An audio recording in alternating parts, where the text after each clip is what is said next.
Oh, we know someone you're really, really comfortable with, and that's your wife. And CBS Olympics threw out there that Kelce and her husband are supporting the USA women's hockey team. That's right. They made sure to call you the plus one is essentially it. You're the plus one, Jason. And sometimes being a plus one is the best feeling in the world. Kylie was there on behalf of NBC and YouTube.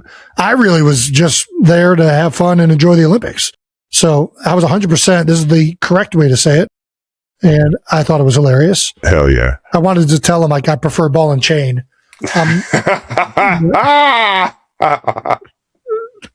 But yeah, that was the first USA women's game from the first day that we were there. That was awesome. Hell yeah. Dude, and you finally met Yoko Apollo Ono, the speed skater, minus the Yoko. That's will forever be one of the funniest things. Dude, Apollo, I mean, we watched him all growing up. Hell yeah. Unbelievable speed skater. Dude, he's been to the Heights, dude. Did you talk about him coming to the Heights? I didn't actually ask him that. Dude. You're right, though. I think he did. I'm pretty sure he did. At least that was word around town, and you already know how word gets around Cleveland Heights. I believe you're right, because I think that's when the first year that the new ice rink was built, it was an Olympic rink, and they could do all the speed skating and stuff. Yeah. Speed skating was electric as shit.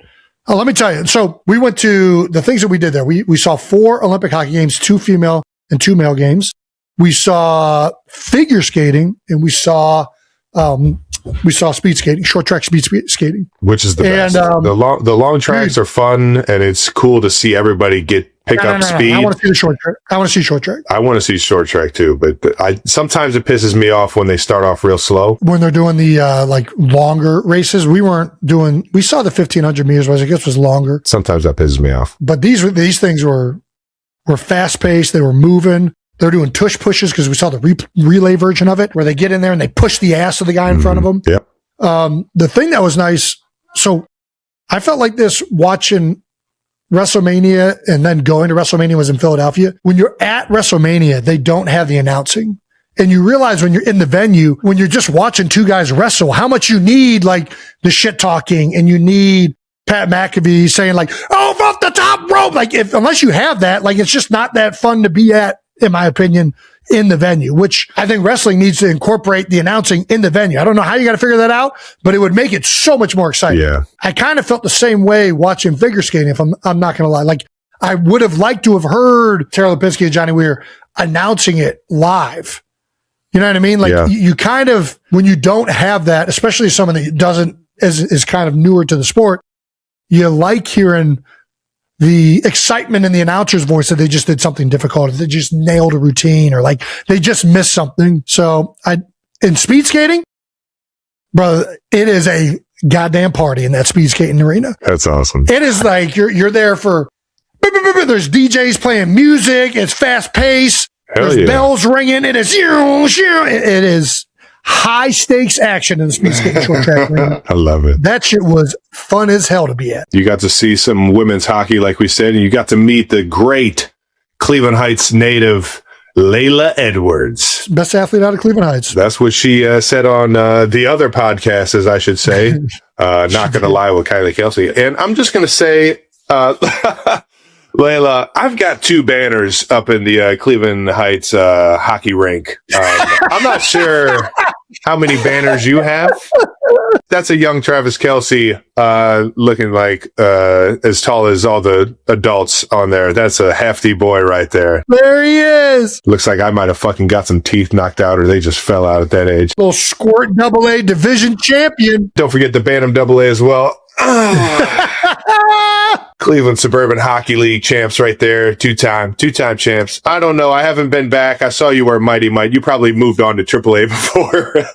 She went to Barons real quick. Yeah, she went to the Baron team or maybe Phantom. Who knows which AAA team she played on. I think she went Barons. I think I looked it up before. Well, that was the closest AAA to Cleveland Heights, but I'll let you have it because you're the only one that have gold. So a little tip of the cap to you, Layla. That was awesome. Real quick. And I was sitting with the Kachuk family. Nice. Keith Kachuk was over there on the end of it. Got to shake the hand of a fucking legend. That was awesome. That's so fucking cool, man. I was sitting next to Anthony Rizzo. Shout out to Riz. He let me know he was over by you, man. That's so fucking cool. You got to see all these guys up there, man. We were right by the Hughes family too. Jack Hughes, who Had the golden goal for the U.S.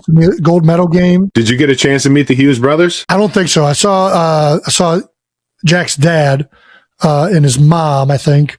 I don't think I saw the brothers. Maybe I did. Absolutely, Lexi. Do the Olympics need to sell larger beers, Jason? Do they need larger beers? Because this beer looks like it's like a beer shot. We can't talk too much shit. These are the exact bottles Garage Beer's coming down the line, which are one of the reasons I've wanted to not do those bottles because I like the long neck. Oh, there's a little long neck in there. It's a little baby long neck. Well, that's what we're going with. That same exact shape, but it's going to look really stupid in our gigantic hands. Whenever I like hold a beer, a can, everybody's like, man, that can is so small. It's like, no, it's actually a normal size can. What you wanted me to say. I do think the beers might have been a little bit smaller though. I couldn't tell. Either way, it's just like, it looked hilarious. Are there any other highlights from the old Milan Olympics that we're missing, Jason? Best food you ate? Man, I can't pronounce any of the restaurants we went to, but we took the metro down into near the Duomo area, ate at a couple restaurants that Susie Schuster, Rich Eisen's wife, recommended some of these spots. Nice. We had some unbelievable food, but I did have a cheeseburger promptly once I got back to the United States. Man, there's just something like, don't get me wrong, I love traveling, but I was like, man, all this pasta and everything is great, but I'm missing a cheeseburger, just French a fries burger right now. and fries, or some fucking American style fucking pizza. You know, there's nothing like an American style pizza. Well, I didn't mind the Italian pizza. It was very good. Had a pizza with anchovies on it. Oh, big anchovy guy now. I'm not. I usually hate anchovies, but this pizza was good. Nice. What else did we do? Saw the Duomo, which, my God. Have you ever seen that? Nope. Do not do it justice. You see that thing in person, it's just all stone carved out, fucking points and shit carved into it. It is fucking insane. But yeah, it was, Milan was gorgeous. I've seen that on pictures. Man, fuck you. It's like when the ref the ref comes up to me. He's like, hey, just make sure you let him go. Oh, was I doing that? Was I holding him? I didn't think I was. Oh, sorry, sir. I didn't know I was holding him.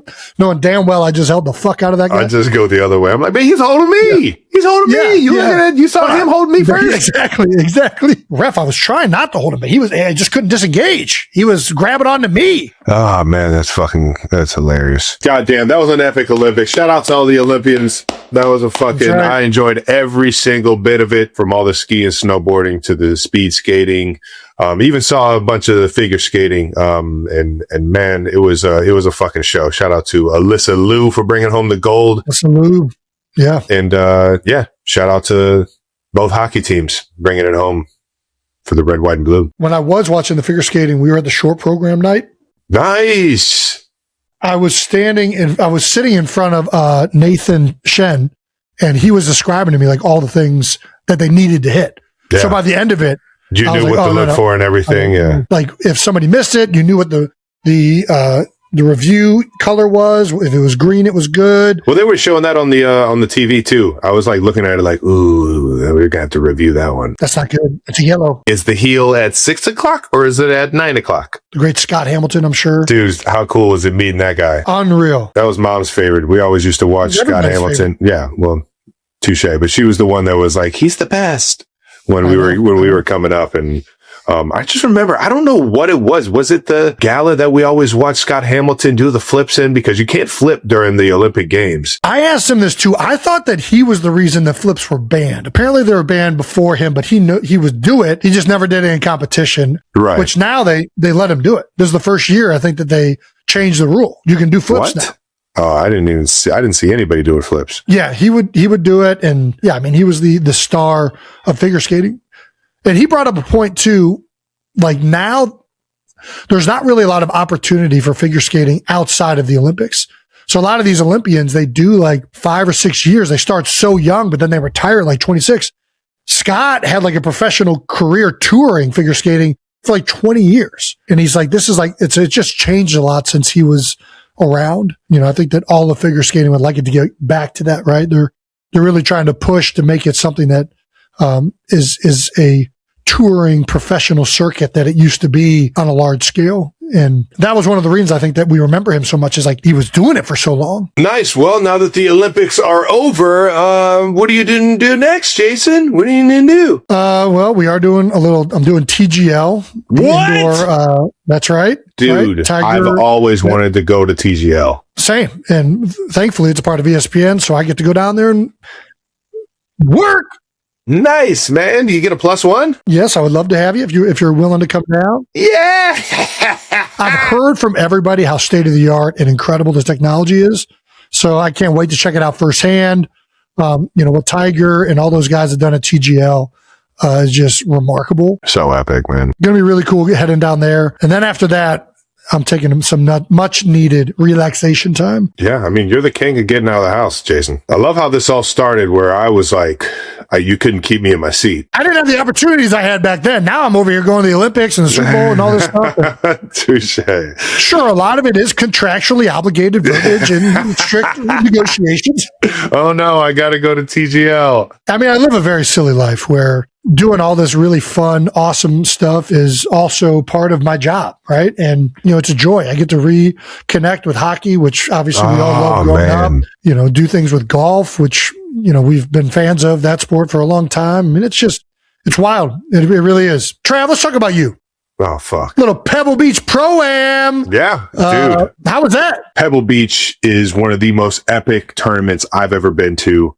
I can't tell you how amazing it was, seeing that course, Pebble on the water. The first 2 days, they split courses. As the Pro-Am is going on as well. You play Spyglass one day and then play Pebble the other day. And it's just so well done, man. AT&T does a great job of bringing in, the best golfers in the world playing on some of the most beautiful golf courses. I didn't get to play Cypress, which is right around the corner that everybody was raving about. And I'm fucking pumped to go back and play that one, man. But that little area over there by Carmel and, Monterey Bay, man, it is absolutely unbelievable, breathtaking views. And then you just get to see some of the most epic golf holes of all time and some of the best players around hitting some of the best shots, man. I got to play with my guy Kashmir Keith. Hey. He is unbelievable golfer, man. Got to see him get dialed in and make a run. And it was just an all around fun opportunity. And I also got to play against my guy Alex Smith for 2 days, man. I was about to say, did you got to get back into Smitty? Yeah, he was the one that kind of threw the invite out there. It was just cool to kind of always reconnect with old teammates, especially one that I admired and loved as much as Alex, man. And he got me. He beat me in the games we were playing, but I couldn't fucking putt, man. I got to figure out how to I can get on the green, but these 3 putts are absolutely ruining my day. That was one thing I didn't know was I guess it's not Northern California, but it's up there by San Francisco, right? It's up there.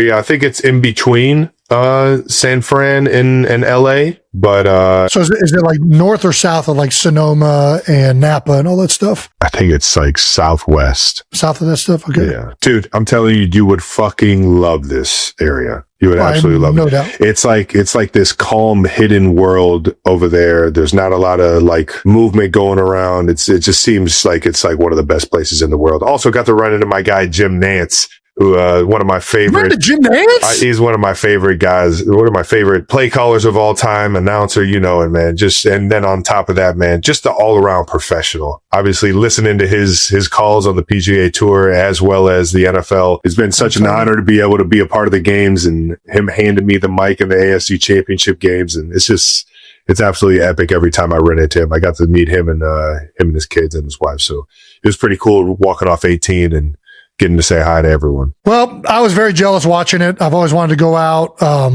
It was the one off week I had before the Olympics. So I'm like, you know what? I'm going to take this time to go back with the fam before we head out again. But I'm glad you enjoyed it. The moment fans have been waiting for may finally be closer than ever, because Travis Kelce is no longer holding back when it comes to Taylor Swift, and what he's now saying is turning serious heads. While speaking during a relaxed but revealing conversation about his recent travels and experiences, Kelce appeared more grounded than ever.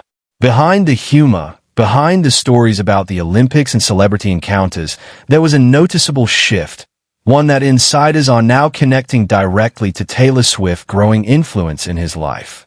Sources close to the situation say Kelce has entered what many are calling his most focused and fulfilled phase. And it's not just about football anymore. The stability, the confidence, and even his long-term mindset have all reportedly changed. And fans believe there's one clear reason why. What's even more interesting, Kelce isn't denying it. In fact, subtle comments and body language throughout his latest appearance strongly suggest he's embracing something bigger than just a relationship.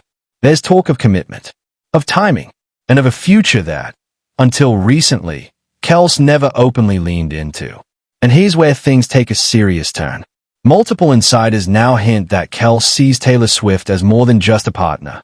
He sees her as the one. The kind of person who doesn't just fit into his life, but transforms it. Which raises the biggest question yet. Is Travis Kelce finally ready to take the next step? Because if these signals mean what fans think they mean, a wedding might not be a maybe anymore. It could be a matter of when.